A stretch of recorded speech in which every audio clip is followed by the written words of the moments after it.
Hi, everyone. Hi. Welcome. I'm Janet Feddeler. I created this group, and today I'm going to share some of my tips on getting organized for the new school year. I'm sure some of you already had your kids go back. Ours start next week. And it's an exciting time, but then it's also like kind of stressful. I have I have four kids that live with me. I'm a mom of a 5-year-old boy that's starting kindergarten this year, a 3-year-old girl. I have a 2-month-old, who I'm nursing right now. It's the only way to keep her quiet. And then I have two stepdaughters, and my stepdaughter that lives with us is going into 5th grade. So this year I'm going to have two kids starting school, and it is exciting, but it's a little bit more complicated this year, and it's going to be a little bit more stressful. And I know that we can get through it by being organized, and I know that I'm very organized. But at the same time, I do feel like I need to focus attention on it. And I'm always looking for new hacks and ways to make things go faster. I do use apps and different things to stay organized, and I'm going to share with you my top 10 tips. Most of them are tried and true. A couple of them are new or things that I've done in the past that I'm going to bring back this school year. But I have a little presentation. Let me just bring this up on the screen. I have a little presentation here that I'm going to share. And I know there's a little bit of a lag with it. So I just want to make sure that I'm seeing what you're seeing. Okay.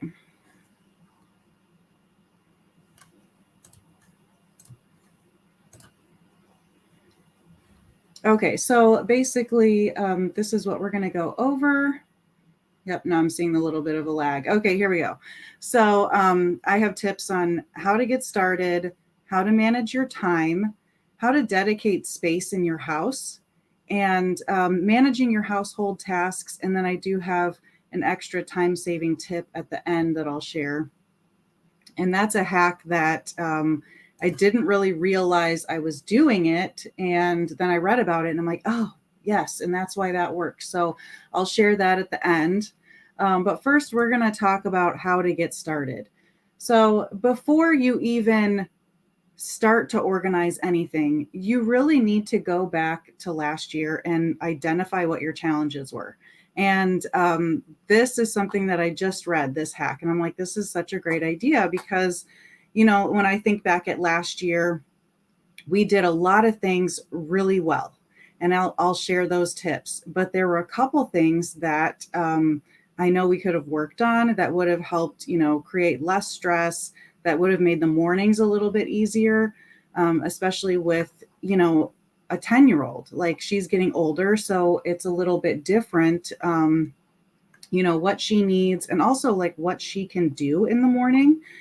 She does a lot for herself, makes her own breakfast and things like that. But I definitely had to think back to last year and figure out where we could have improved.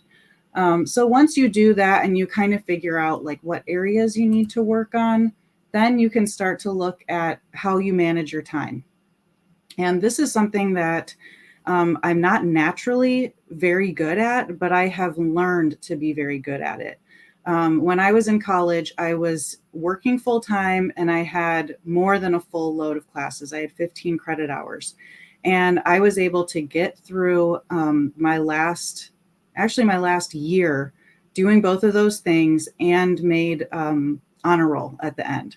So I learned how to manage my day like down to the minute almost. It felt like that. But I do know that you need to have routines and you need to be very detailed with your calendar. So the second tip is creating a routine. So you definitely want to have predictability in your routine, especially for kids. It helps them a lot to know what's coming next. We would do this a lot in daycare. I used to help my mom with her daycare, and then I owned her daycare for a little bit. So I'm very familiar with that schedule. And when we had predictable routines, it really helped the kids with transition.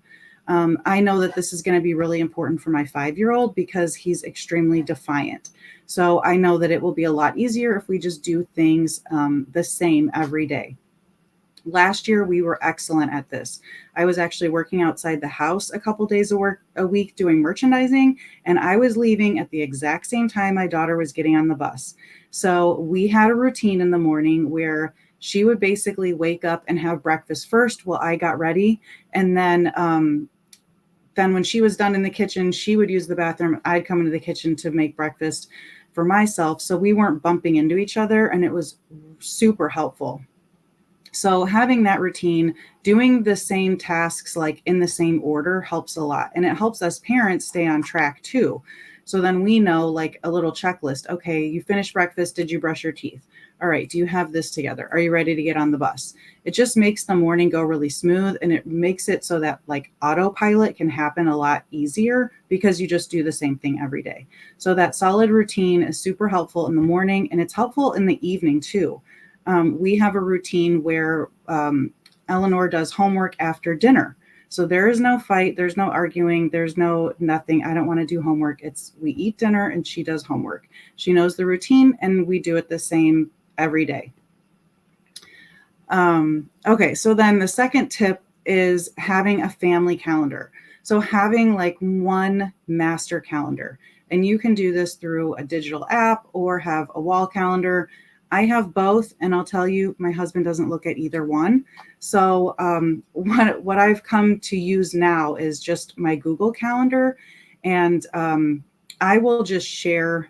What do? I click add guest. So I just invite him as a guest on the events that he needs to know about, and he gets an email, and he can even click like that he's seen it or accept or whatever. And then I get an email back, so I know that he's seen it. So it's really great. We used to use an app called Cozy, and we paid $20 a year so that we could share it.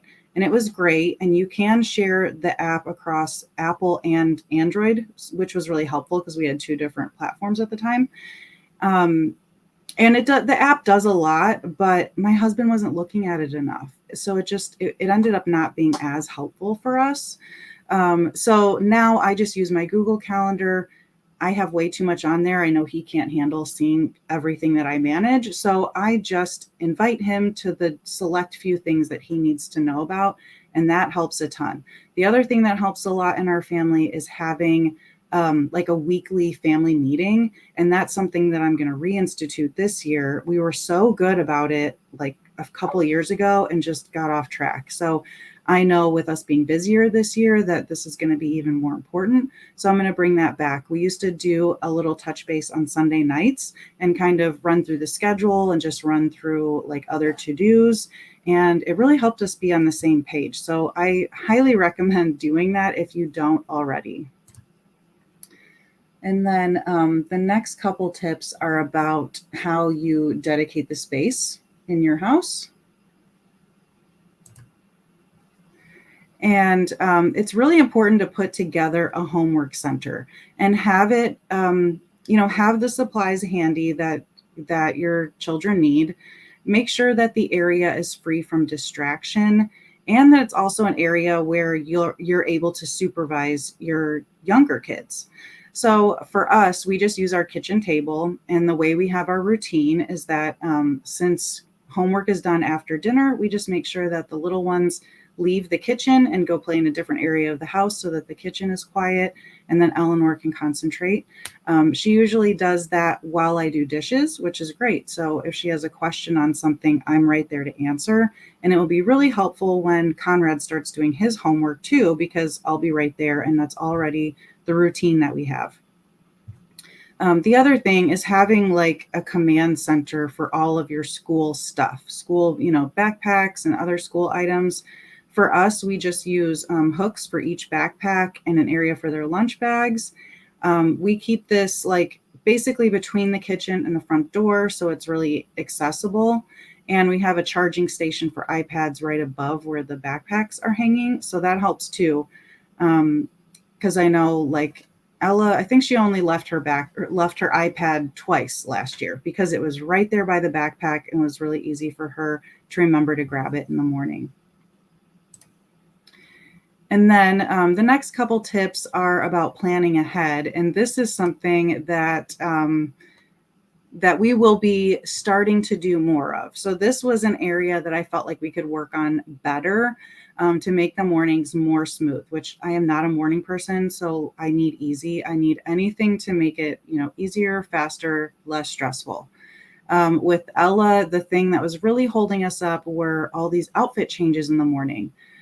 We were not planning out outfits in advance. So, the jeans that she wanted to wear with a certain shirt would be dirty, or she'd be trying to wear a crop top with the wrong kind of pants. And we just kept doing outfit changes.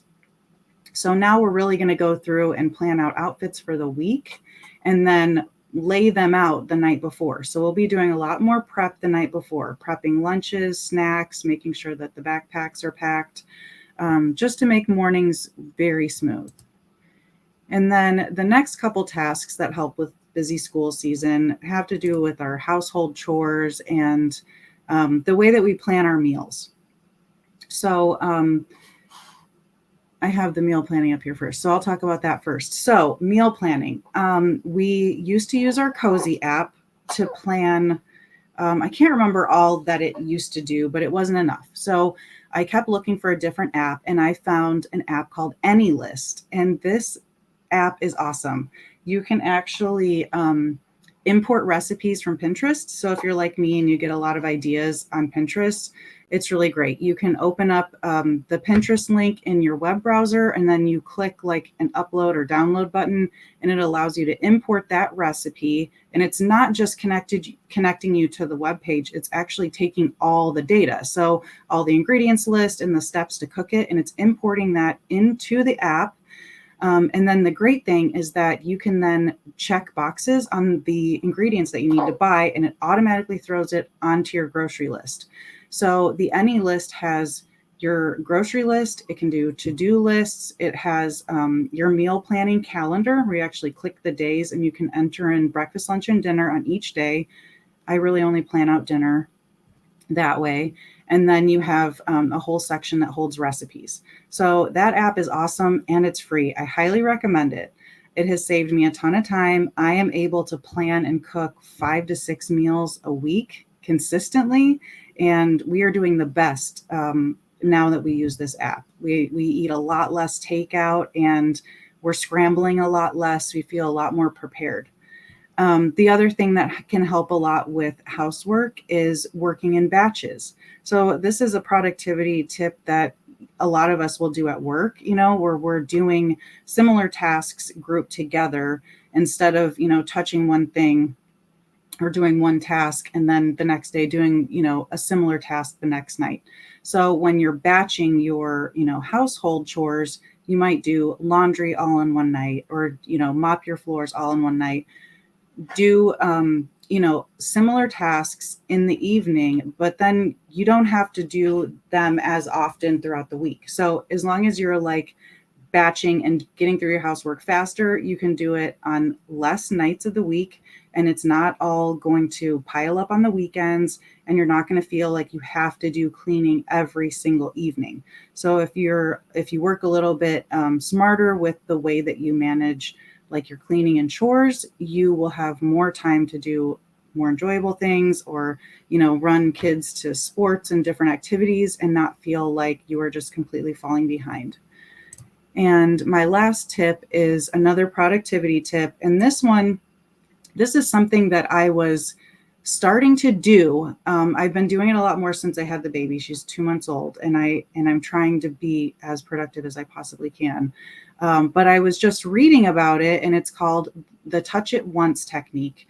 And I'm still learning like the ins and outs, but essentially once you touch a task, you complete it instead of, ruminating over it. Or like I do this a lot with laundry where I'll like look at a laundry basket and I might move it to a different area of the room because it's in the way, instead of just picking up the basket and folding the clothes and getting it off of my list. So now I'm trying to do this a lot more with different tasks instead of just scooching things around. I do this with dishes a lot too.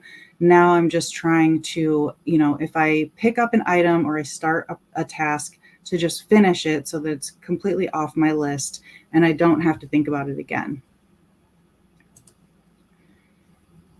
And if you guys want to keep in touch or connect with me, I just have my socials here for Facebook and Instagram. And I really hope that you all, were able to get some tips from this. And, I hope that it was helpful. And I don't expect everyone to use all of these tips. And I'll be honest, I included a lot of tips so that you all would have a lot of ideas, and maybe it will spark something where you need to work on a certain area. So I hope that that was helpful, and thank you so much for being a part of this group and this community. And I can't wait to connect with you again. Have a great night.